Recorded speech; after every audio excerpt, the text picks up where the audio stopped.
এই মুহূর্তে এশিয়ার সমস্ত ফুটবল খেলিয়ে কান্ট্রি এমনকি দক্ষিণ এশিয়ার বাংলাদেশ, শ্রীলঙ্কা কিংবা পাকিস্তান নিজেদের সিনিয়র এবং বয়সভিত্তিক দলে ডায়াসপোরা বা বংশোদ্ভূত প্লেয়ারদেরকে ইনক্লুড করছে। আমাদের ভারত ইতিমধ্যে এই প্রক্রিয়ায় এগিয়ে গেছে অনেকটাই। স্পোর্টস পাসপোর্টের মাধ্যমে এই সমস্ত ওসিআই কার্ডধারী প্লেয়ার বা ভারতীয় বংশোদ্ভূত প্লেয়ারদেরকে ভারতীয় দলে ইনক্লুড করার পদ্ধতি কিন্তু অনেকটাই এগিয়ে গেছে। তো এইখানে দাঁড়িয়ে আমরা একটা ওসিআই ফুটবলারদেরকে নিয়ে একটা সিরিজ করতে চলেছি, যে সিরিজে আমরা প্রথমে আলোচনা করব যে এই ভারতীয় ওসিআই প্লেয়ারদের মধ্যে বেস্ট ডিফেন্ডার কারা, এর পরের পর্বে আসবো বেস্ট মিডফিল্ডার কারা এবং তারপরে আসবো বেস্ট সেন্টার ফরওয়ার্ড কারা। তো আজকের এই পর্বে আমরা প্রথমে আলোচনা করব যে বেস্ট ডিফেন্ডার ওসিআই প্লেয়ার কারা হতে যাচ্ছে। তো যারা এখনও আমাদের চ্যানেলে নতুন তারা অবশ্যই চ্যানেলটি সাবস্ক্রাইব করে আমাদের পাশে থাকবেন এবং এই সমস্ত ইন্টারেস্টিং এবং হাই প্রোফাইল ওসিআই প্লেয়ারদের সম্পর্কে আরও বেশি ডিটেল জানার জন্য চ্যানেলটি সাবস্ক্রাইব করে রাখবেন। এই ভিডিওকে আমরা মোট 3টে পার্টে ভাগ করেছি, রাইট ব্যাক, লেফট ব্যাক এবং সেন্টার ব্যাক। তো আমরা প্রথমে আলোচনা করব রাইট ব্যাক প্রসঙ্গে। আর এই রাইট ব্যাক হিসেবে প্রথম যে নামটি আসবে সে হলো সাই সজদেব। 21 বছর বয়সে ইংল্যান্ডে জন্মানো এই সেন্টার ব্যাকটি ইংল্যান্ডের অনূর্ধ্ব 17 এবং 18 দলের হয়ে খেলেছে, কিন্তু এখনও পর্যন্ত সিনিয়র দলে তার সেইভাবে সুযোগ হয়নি। লাস্ট সিজনে সে খেলেছিল ইংল্যান্ডের নামী ক্লাব শেফিল্ড ইউনাইটেডের হয়ে, যে ক্লাবে আপনার লাস্ট সিজনে বাংলাদেশের স্টার প্লেয়ার হামজা চৌধুরীও খেলেছিল। কিন্তু এই মুহূর্তে সাই সজদেব 5th ডিভিশনের ক্লাব বোস্টন ইউনাইটেডে খেলছে। আর যেহেতু সাই সজদেবের বাবা মা উভয়ই ভারতীয়, ফলে ওসিআই কার্ড থাকা এই সাই সজদেব কিন্তু সহজেই ভারতীয় দলের হয়ে আন্তর্জাতিক ক্ষেত্রে প্রতিনিধিত্ব করতে পারবেন। এবারে আসি দ্বিতীয় প্লেয়ারটির কথায়, অ্যারন ড্রিউ। 25 বছর বয়সী এই প্রতিশ্রুতিমান রাইট ব্যাকের ফুটবল কেরিয়ার শুরু হয়েছিল ইংল্যান্ডের কুইন্স পার্ক রেঞ্জার্সের হয়ে এবং লাস্ট সিজনে ন্যাশনাল লিগের টপ রাইট ব্যাকদের একজন ছিল এই অ্যারন ড্রিউ। 43টা ম্যাচে 4টি গোলও পর্যন্ত আছে। এই মুহূর্তে সে খেলছে এফসি ফিল্ডে। আর যেহেতু তার মা ভারতীয়, ফলে সহজেই ফিফার গাইডলাইন অনুসারে সে কিন্তু ভারতের হয়ে আন্তর্জাতিক ম্যাচ খেলতে সক্ষম। এবারে আসি 3 নম্বর প্লেয়ার এবং এই রাইট ব্যাক পজিশনের শেষ প্লেয়ার, গ্যাব্রিয়েল কিলিউ। 27 বছর বয়সী এই রাইট ব্যাকের জন্ম কিন্তু অস্ট্রেলিয়াতে এবং তার ফুটবল কেরিয়ারটা শুরু হয়েছিল মার্কনি স্টেলার্স এবং ভার্চুলা এন্টেলার থেকে শুরু হয়ে। তো 2022 থেকে 25 সাল পর্যন্ত সে কিন্তু অস্ট্রেলিয়ার যে টপ লিগ এ লিগের ক্লাব ওয়েস্টার্ন সিডনির হয়ে খেলেছে। এই মুহূর্তে যদিও সে খেলছে অ্যালবিনো পার্ক হোয়াইট ইগলসের হয়ে। সে কিন্তু একই এই অ্যাংলো ইন্ডিয়ান পরিবারের সন্তান। সে কিন্তু অস্ট্রেলিয়ার হয়ে আন্ডার 23 এশিয়ান কাপ কোয়ালিফায়ার খেলেছে 2020 সালে। একই সঙ্গে সে অস্ট্রেলিয়ার যেমন নাগরিক তেমন মেক্সিকোর নাগরিক এবং ভারতের তো নাগরিক হতেই যাচ্ছে অ্যাংলো ইন্ডিয়ান পরিবারের যেহেতু সন্তান। তো এখন দেখার যে স্পোর্টস পাসপোর্ট তিনি নিতে আগ্রহী কিনা তার দেশওয়ালি রায়ান উইলিয়ামসের মতো। এবারে আসি লেফট ব্যাক পজিশনের কথায়। আর এই পজিশনে প্রথম যে নামটি করতে হয় সেটা হলো আদ্রিয়ান পেরেইরা। এই মুহূর্তে 8 কোটি মার্কেট ভ্যালু আছে এই 26 বছর বয়সী লেফট ব্যাক, যার জন্ম কিন্তু নরওয়েতে এবং সেখানকার স্টাভ্যাঙ্গার এবং ভাইকাং এফকে থেকে তার ফুটবল কেরিয়ারটা শুরু হলেও সে কিন্তু এই মুহূর্তে খেলছে আপনার নরওয়ের টপ ডিভিশনের ক্লাব রোজেনবার্গ ফুটবল ক্লাবে। যেহেতু আদ্রিয়ানের প্রপিতামহ অর্থাৎ ঠাকুরদার বাবা সে কিন্তু ব্রিটিশ পিরিয়ডে অর্থাৎ 18th সেঞ্চুরিতে সে গোয়া থেকে আপনার প্রথমে উগান্ডা যান এবং সেখান থেকে পরবর্তীতে তার পরিবার নরওয়েতে শিফট করে। এবং যেহেতু নরওয়ের হয়ে অনূর্ধ্ব 21 দল ছাড়া এখনও পর্যন্ত সিনিয়র দলে সে সুযোগ পায়নি, সেহেতু এই আদ্রিয়ান পেরেইরা এই লেফট ব্যাক কিন্তু ভারতীয় দলের হয়ে খেলার জন্য ফিফার গাইডলাইন অনুসারে সমস্তভাবে যোগ্য। 2 নম্বর যে প্লেয়ারটির কথা বলবো সে হচ্ছে নাথান লোবো। 23 বছর বয়সী এই লেফট ব্যাকের জন্ম কিন্তু নিউজিল্যান্ডে। এর আগে আমরা দেখেছি যে নিউজিল্যান্ডের সারপ্রীত সিং অলরেডি এই 2026 ফিফা ওয়ার্ল্ড কাপে সে কিন্তু আপনার নিউজিল্যান্ডের হয়ে খেলতে নেমেছে, 10 নম্বর জার্সি পরেছিল। তো এই 1.4 কোটি মার্কেট ভ্যালু আছে এই মুহূর্তে আপনার নাথান লোবোর। তো এই নাথান লোবো এই মুহূর্তে খেলছে নিউজিল্যান্ডের ক্লাব অকল্যান্ড সিটিতে এবং লাস্ট যে ক্লাব ওয়ার্ল্ড কাপটা হয়েছে যেখানে চেলসি চ্যাম্পিয়ন হয়েছে সেই জায়গাটাতে কিন্তু বায়ার্ন মিউনিখের বিরুদ্ধে সিনিয়র দলে এই নাথান লোবোর ডেবিউ হয়েছে। এবং যেহেতু নাথান লোবোর বাবা মা উভয়ই গোয়া রাজ্যের বাসিন্দা, তাই একই সঙ্গে নাথান লোবো কিন্তু নিউজিল্যান্ড, ইংল্যান্ড এবং ভারত 3টি দেশেরই হয়ে খেলার যোগ্য।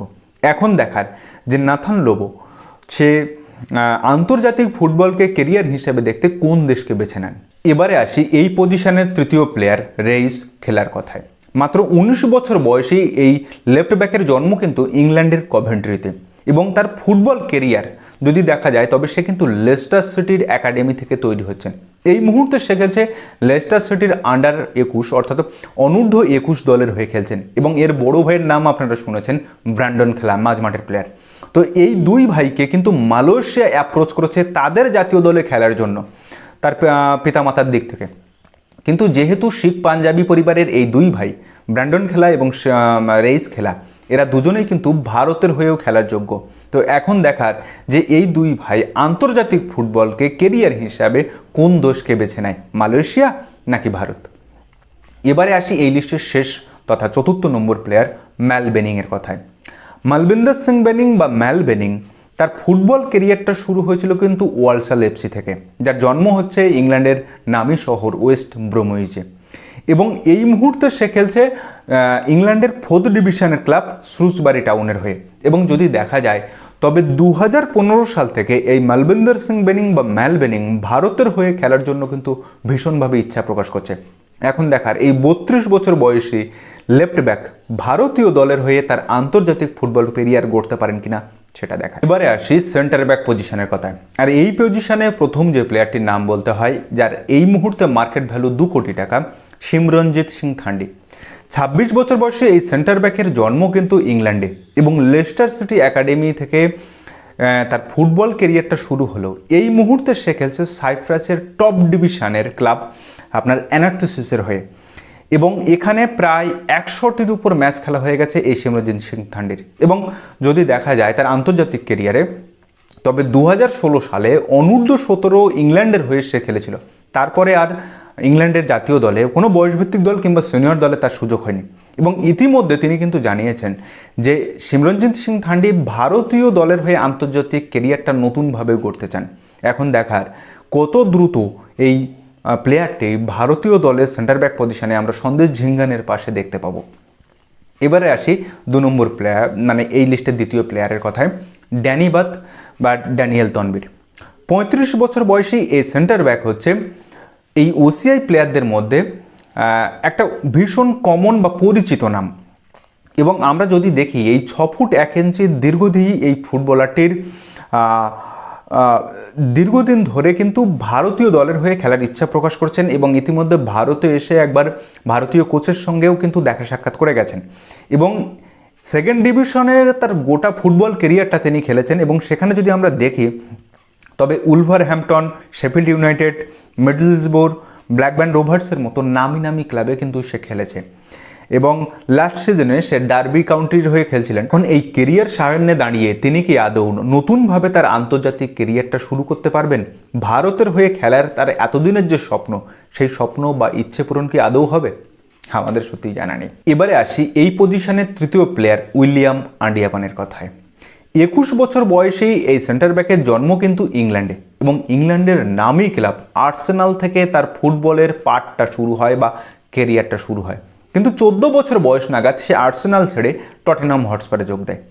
যদিও এই মুহূর্তে সে খেলছে কিন্তু ইংল্যান্ডের কোলনি হিথের হয়ে, এবং যদি দেখা যায় মাত্র 21 বছর বয়স এই তামিল পরিবারের সন্তানটির, ফলে ওয়েলস জাতীয় দলে খেলার যে সুযোগ, সেই সুযোগটাকে তিনি উপেক্ষা করতে পারবেন যদি তার সেই সুযোগটা আসে। আমরা যেমন দেখেছি যে অনূর্ধ্ব 20 যে দলটাতে হাতেম আলী এসছে ইউএইর ডাক উপেক্ষা করে, তো সেরকম উইলিয়াম আন্ডিয়াপানকে কি সেই একইভাবে অ্যাপ্রোচ দিয়ে ভারতীয় দলে খেলানোর চেষ্টা কি করা হবে? কি মনে হয় আপনার? যাই হোক, এবারে আসি এই লিস্টের পরবর্তী প্লেয়ার টেইলর ফোরানের কথায়।